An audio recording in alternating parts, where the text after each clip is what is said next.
យល់បងផាត់មកពីឆ្ងាយទុំខើ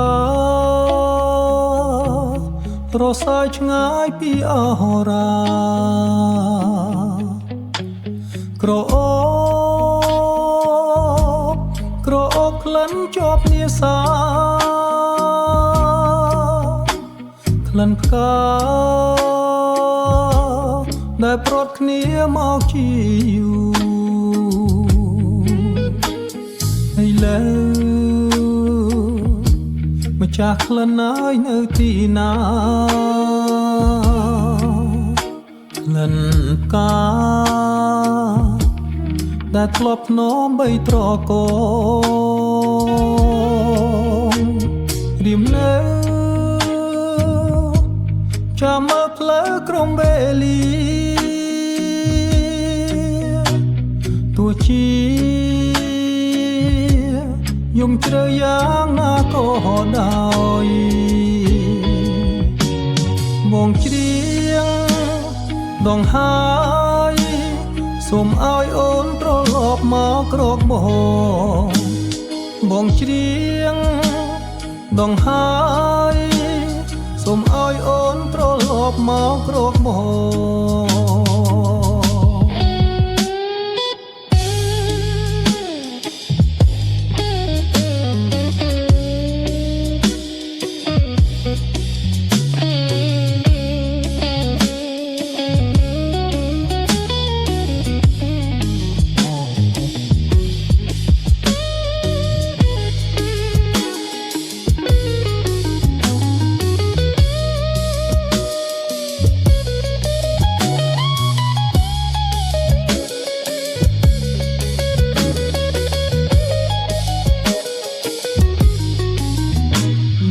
ជ្រៅ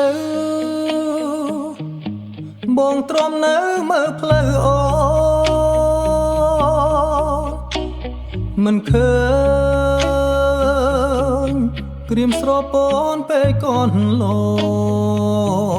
ងលឺតែសត្វយំរងងំឆ្លើយឆ្លងមៀបង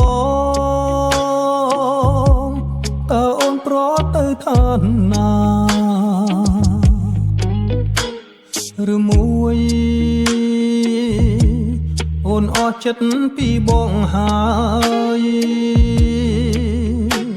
សូមឆ្លើយឲ្យដំណឹងតាមវិតាកុំអើយរៀមខ្លោចផ្សោព្រោះស្នេហ៍ស្រីប្រណីផ្ញើសុំដីឲ្យដឹងផងអូនអើយអូនបងប្រណីដល់បងផងណាអូនណាបើមិនអាសូរ